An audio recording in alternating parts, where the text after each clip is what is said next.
untuk pembelajaran 2 ini nanti akan ada 2 kegiatan pembelajaran. Kemudian untuk muatan pembelajarannya yaitu ada PPKN, yang kedua ada SBDP.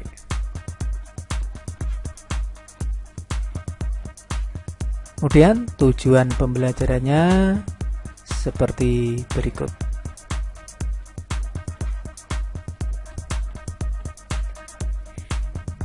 Langsung saja sobat belajar kita mulai. Tahukah kamu bahwa ada beberapa jenis tumbuh dapat diolah menjadi makanan dan obat? Yuk kita cari tahu lebih lanjut.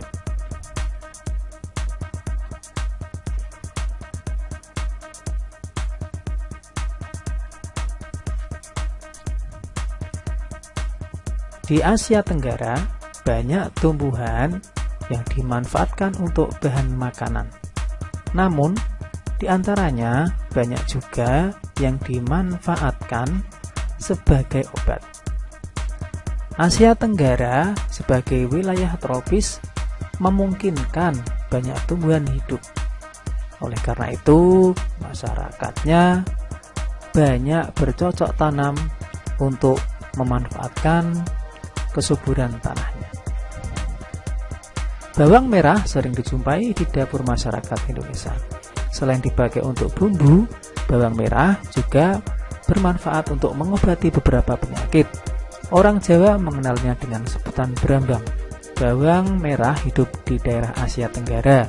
Masyarakat Indonesia, Malaysia, Thailand, dan Filipina adalah pengguna bawang merah terbesar.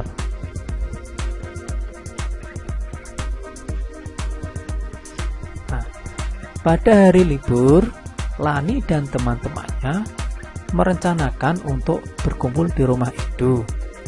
Mereka berencana membuat minuman dari jahe. Ya, mereka akan mengolah jahe menjadi minuman yang sehat dan segar. Namun alangkah kagetnya Lani, Udin, Siti, Dayu, dan Beni, Edo ternyata sedang sakit. Ia batuk dan demam.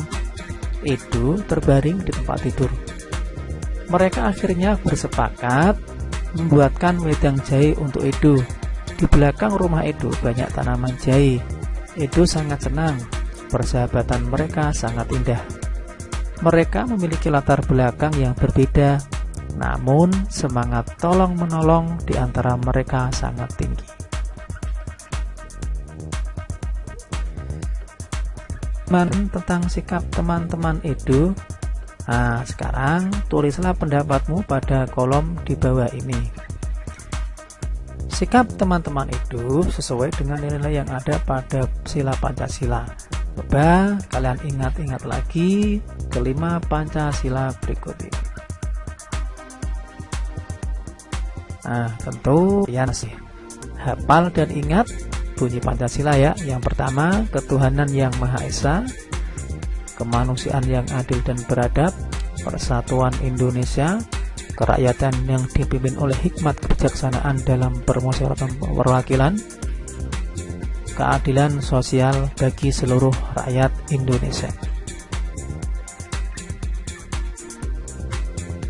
Nah, tahukah kamu pada nilai-nilai yang terkandung dalam sila pertama, yaitu sila ketuhanan yang Maha Esa, sebagai berikut. Yang pertama, takwa kepada Tuhan yang Maha Esa. Yang kedua, toleransi dan penghormatan kepada agama atau kepercayaan lain. Yang ketiga, kerukunan antar umat beragama. Kemudian nilai yang terkandung dalam sila kedua, kemanusiaan yang adil dan beradab, adalah yang pertama, persamaan derajat, menghargai hak asasi manusia, solidaritas antar sesama manusia. Yang terakhir adalah perdamaian. Coba amati gambar di bawah ini. Apakah gambar tersebut termasuk perilaku yang mencerminkan sila pertama atau sila kedua? Nah, pada gambar pertama ini seperti contoh ada tokoh agama dari Hindu dan tokoh agama dari Islam sedang berpelukan. Itu mengandung makna apa ya? Nah, isinya seperti ini contohnya ya. Gambar itu termasuk sila ke-1, yaitu sila ketuhanan Yang Maha Esa, karena mengandung makna kerukunan antar umat beragama. Nah, selanjutnya kalian bisa isi dalam buku siswa halaman 25-6 ya. Tugasnya ada gambar, terus nanti diisi seperti contoh yang Pak Guru tadi. Ini untuk gambar yang ketiga, ada gambar tempat ibadah dan tokoh agamanya. Nah, kira-kira itu mengandung makna sila yang keberapa? 1 atau 2? Kemudian gambar yang berikutnya keempat, ada teman-teman menjenguk temannya yang sedang sakit. Kemudian yang kelima ada belajar bersama. Nah, itu kira-kira apa?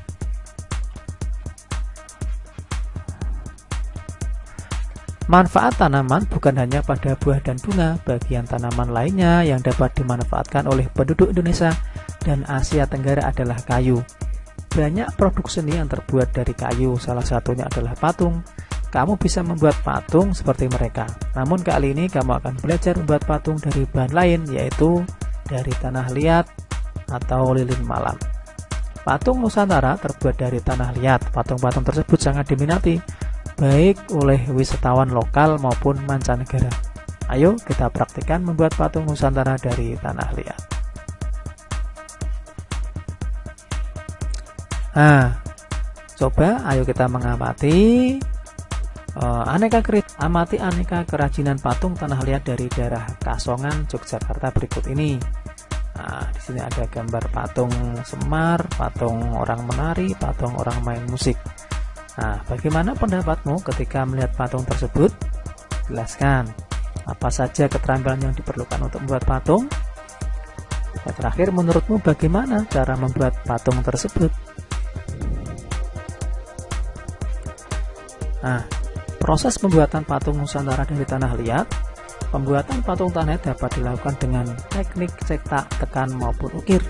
Untuk teknik cetak, tekan, dan ukir biasanya menggunakan tanah liat plastis. Jangan menggunakan tanah yang terlalu lembek karena akan menyulitkan untuk memperoleh bentuk yang tepat, rapi, dan jelas. Tanah liat yang terlalu lembek akan lengket pada cetakan gips sehingga sulit diangkat dari cetakan dan sulit untuk diukur.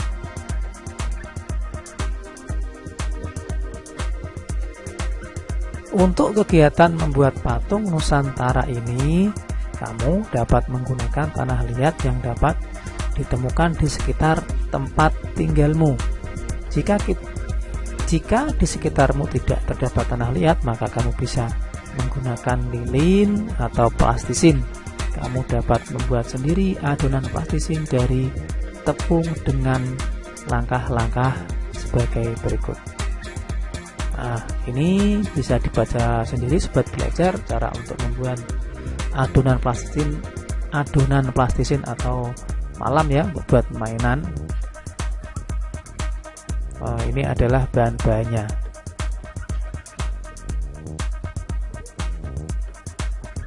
Nah, yang terakhir, mari kita renungkan apa saja yang telah kita pelajari hari ini. Nah, kita tadi belajar tentang sebagai berikut ya, dibaca sendiri.